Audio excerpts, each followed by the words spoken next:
the story of your life, the gift of inner success, daily invitations. This is chapter 6, the story of your life. The story of your life. How do you feel about your life story? Struggling with your life story, excited about your life story, confused by your life story, trying to make sense of your life story, caught up in everybody else's life story.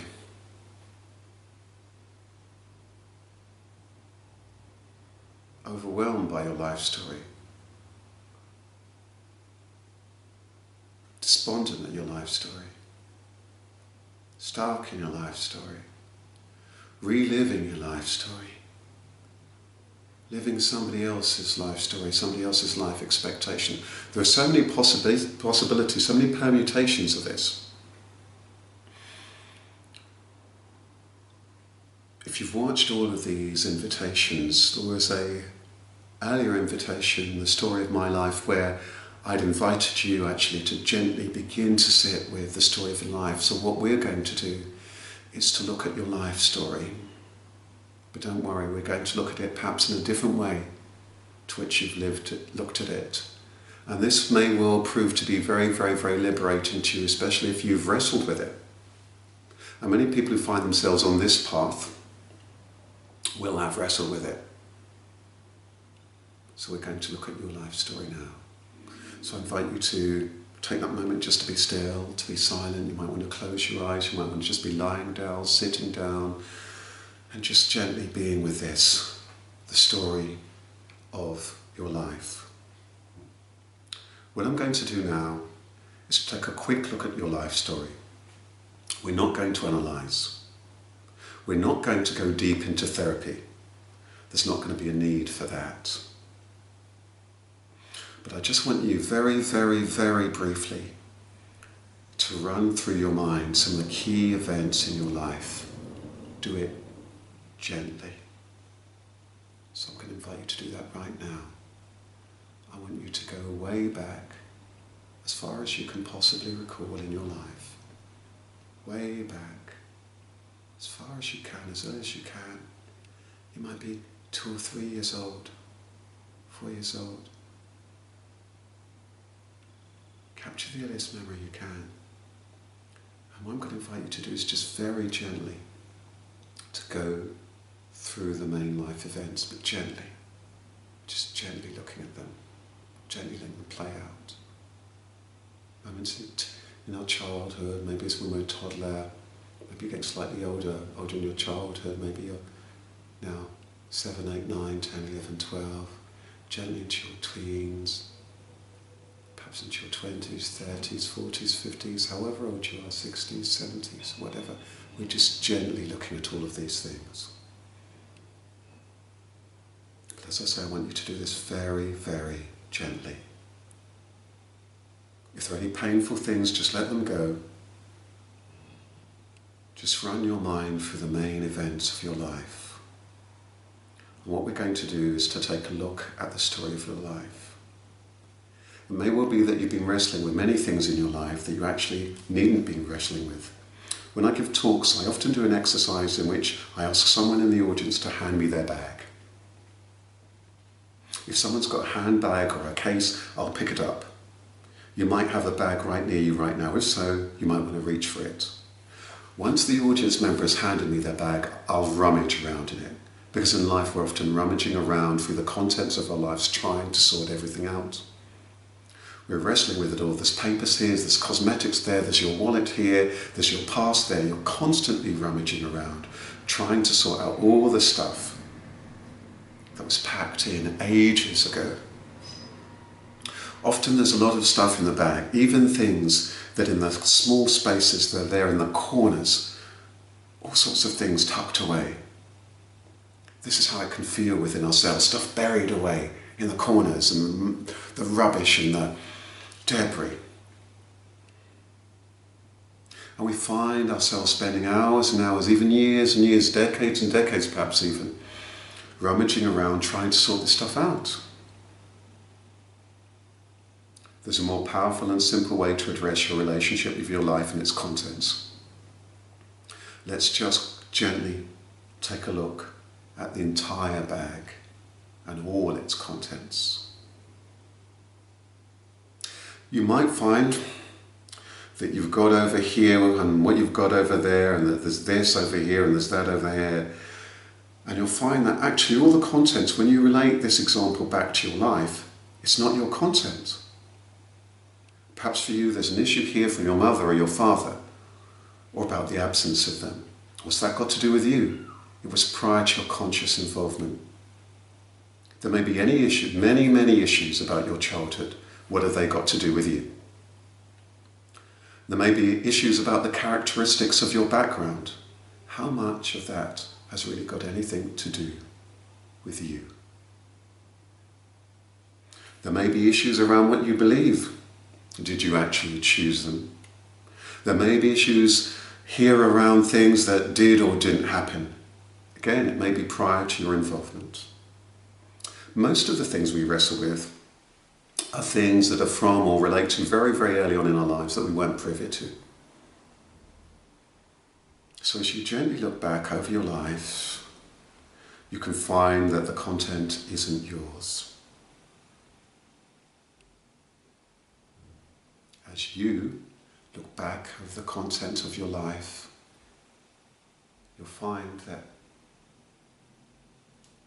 the content isn't yours. It's a bit like going through your closet. When you're sorting out your old clothes, you think, where did that come from? And you discover things you've forgotten about. So things that you've forgotten had, hand-me-downs. You discover things that are worn out, too big and too small for you and faded. Similarly, you've discovered all sorts of things in your life that are now worn out, don't fit, and so on. So when you're wrestling with who you are, it's probably because it doesn't fit with you. It's probably because it doesn't fit with you. Just like if you're wrestling with a jumper that's too tight, if your identity is uncomfortable, then it can't be you. It is not you. Let me say it again. If you're wrestling with something that doesn't fit, then it suggests that it's not truly you. You've outgrown it, or it's never been right for you in the first place. And again, by gently looking at the contents of your life, you can begin to let things rest. As you do this, you will discover that your identity is simply the clothes that you wear. It is not you. And the clothes change with the occasions and the time in your life. You are what resides beneath. This is the true self. The self that resides, the self that needs no labels and definitions, for it is prior to labels and definitions. What we are really looking at here is the story of our lives, letting that false identity to be seen as such, letting that false identity to be seen as such.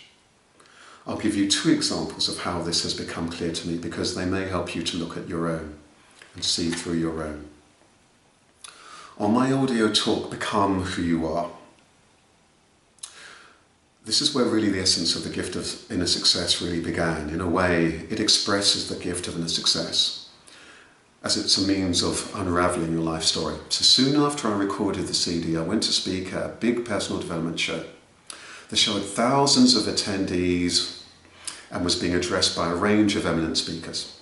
It was the first time I'd been asked to speak at such a big event. And you might recall in the previous invitations I began to touch on this occasion.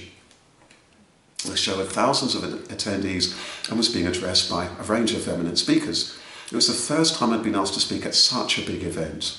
So I was acutely aware that I needed to perform very, very, very well. I wondered what I could talk about, and I realised that I could talk about only one thing. And that was about what was at the heart of everything. So I decided to give my Become Who You Are talk. I showed up to give the talk knowing I couldn't do any preparation for it. I just went out on stage and I talked and spoke from the heart. Afterwards, a young man who was near the front of the audience asked to speak to me. So we arranged for him to come to visit me here in my coaching studio. Actually, it was previously downstairs. So he came to speak to me here at my coaching studio. He wasn't coming for life coaching as a life coaching client, as most people do. He wanted to talk, as the words of my talk had resonated with him in some way. So we sat down and he told me his life story. From day one, he was estranged from his parents. He'd been written off very early. He struggled at school. He went off the rails. Just about all the bad things, all the difficult things, all the unpleasant things that can happen in somebody's life, these things had happened to him. This young man was about 30 years old. As the story progressed into what happened in his 20s, it became clear that he'd become involved in some unpleasant stuff. He didn't tell me in detail, but he didn't need to. And then as he brought the story up to date, there were two sparks of light in his otherwise dark story. One was that he'd met a girlfriend who really believed in him, and the other is that he happened to meet somebody who worked in personal development field who also believed in him. And he told me that now he really wanted to help other people move forward. He wanted to go into schools, he wanted to work with young people.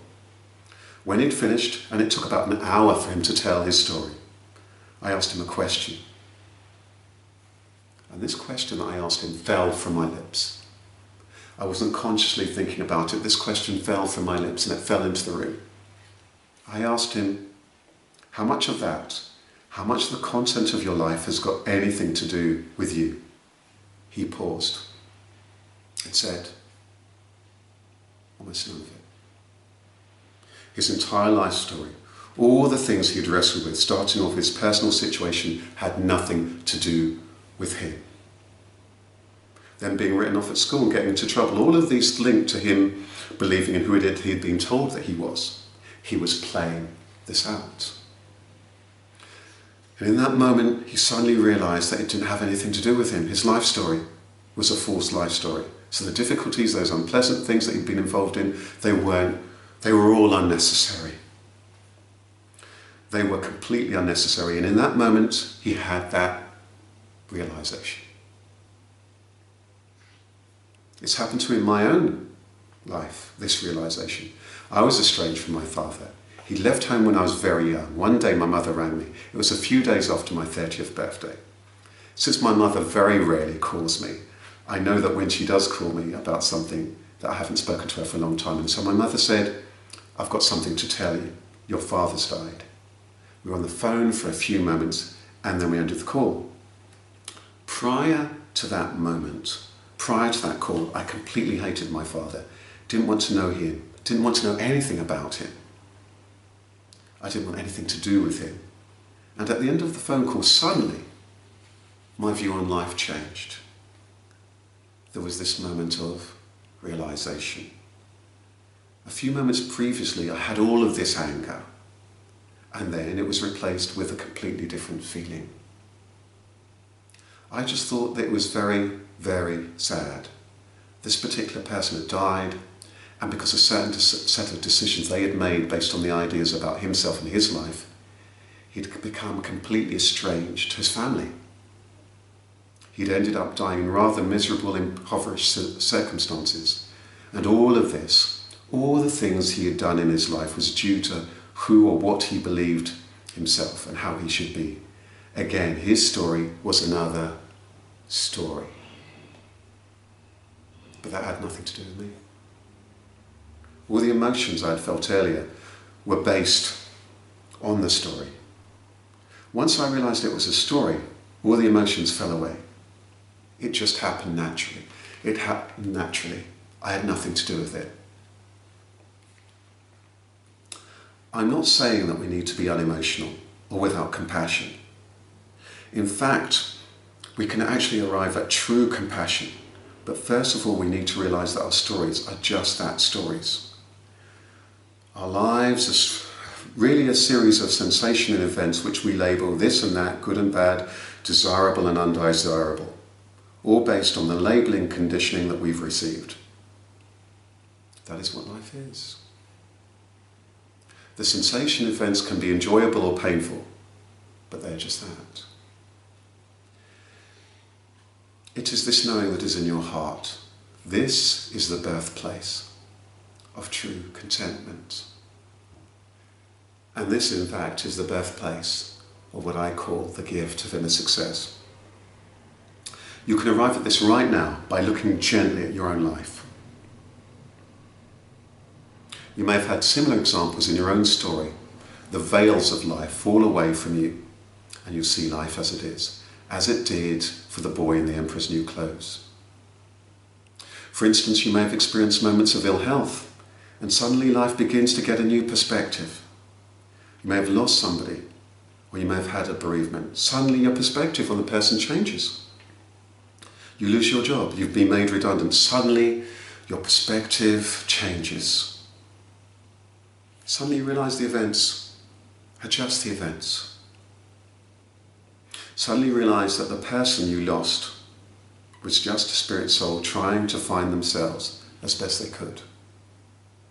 Suddenly you realise you had lost your true identity in the job role that you had just lost. Suddenly you realise that health is a blessing and life is something to be lived and cherished, not feared. It happens in a moment. There is no process, no analysis. It just comes, just becomes clear. Your mind becomes silent and stops spinning stories. You are at one with life. This is the gift of inner success. All these life events point you back to you. But these things do not need to happen in order for you to become rooted. So what we're doing here in a few minutes' time is to reconnect you, to help you let go of the story so that you can stay centered and let this gift of inner success blossom within you. And so I want to invite you to be still, to be silent, to pause. You might want to pause this recording here so you can just sit with it. You may want to breathe in and breathe out. You might find that you're still wanting to gently look at your own life story from the first event and let all those events dissolve, float away. Or you may just want to sit revering in this stillness, this silence, this magic, this gift of inner success. I look forward to seeing you on my next gift of inner success invitation.